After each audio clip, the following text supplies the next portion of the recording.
Begitu dengar nama Surya Paloh, pasti kamu udah langsung tahu siapa sosok yang satu ini. Dikenal sebagai Ketua Umum Partai Nasional Demokrat Nasdem, Paloh juga meraih popularitas berkat stasiun televisi yang dirintisnya, yaitu Metro TV. Karena wajahnya sering muncul di stasiun televisi berlogo elang tersebut, sosok Surya Paloh udah identik banget dengan Metro TV. Gak hanya dari stasiun televisi aja, beberapa bisnis lain yang tergabung dalam media group menjadi sumber uang Paloh lainnya.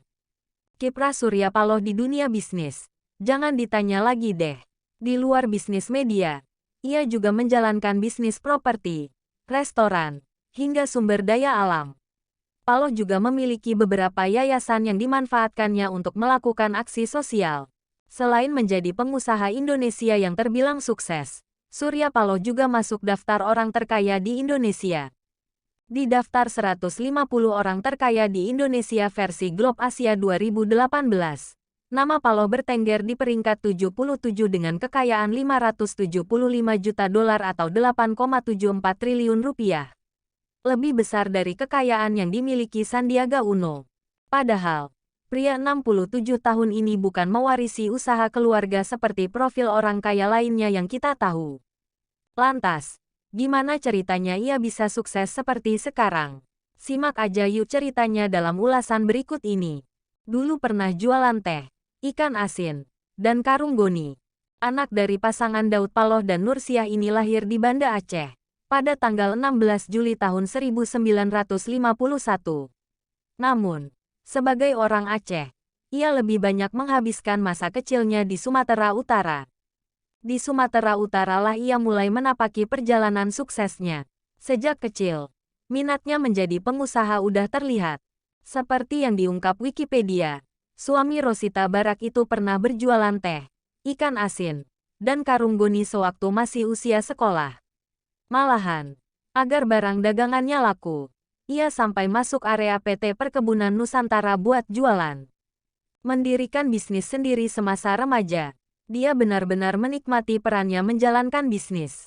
Paloh bahkan semakin menyemplungkan diri dalam dunia bisnis dengan membangun bisnisnya sendiri. Saat memasuki usia remaja, Paloh merintis usaha pembuatan karoseri penutup kerangka mobil. Sambil menjalankan bisnisnya tersebut, ia juga menjadi agen penjualan mobil. Di samping itu, Paloh juga pernah menjadi manajer travel biro Selawah Air Service dan dipercaya juga buat mengelola wisma pariwisata di Padang Bulan, Medan. Sembari melakoni bisnisnya tersebut, ia tetap melanjutkan sekolahnya. Saat itu, Paloh tetap menuntaskan pendidikan di SMA Negeri 7 Medan dari 1967 hingga selesai.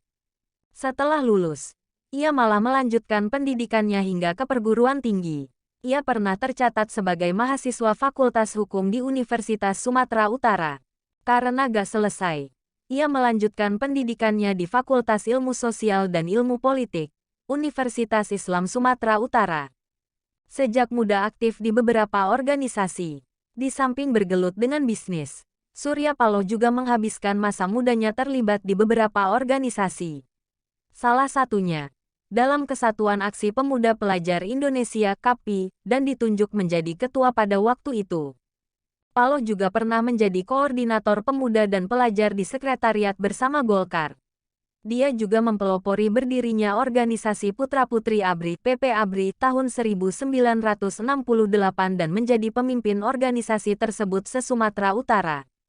Organisasi tersebut kemudian menjadi cikal bakal berdirinya Forum Komunikasi Putra-Putri Purnawirawan Indonesia (FKPPI). Dari usaha distributor mobil ke catering, bersama kakak iparnya, Yusuf Gading, Surya Paloh nyemplung ke usaha distributor mobil Ford dan Volkswagen pada tahun 1973. Waktu itu, ia dipercaya menjadi Direktur Utama PT IKA Dieselbros. Pada tahun 1975, dia menjadi pimpinan direksi Hotel Ika Daroy di Banda Aceh. Paloh juga memegang jabatan sebagai Direktur Link Up Choi, Singapura, perusahaan yang bergerak di sektor perdagangan umum. Sepak terjang Surya Paloh sebagai pengusaha terus berlanjut ke Jakarta, dan bekerja di IKA Mataram Choi tahun 1975 dengan posisi sebagai Presiden Direktur. Perusahaan yang dipimpinnya ini bergerak dalam penyediaan catering.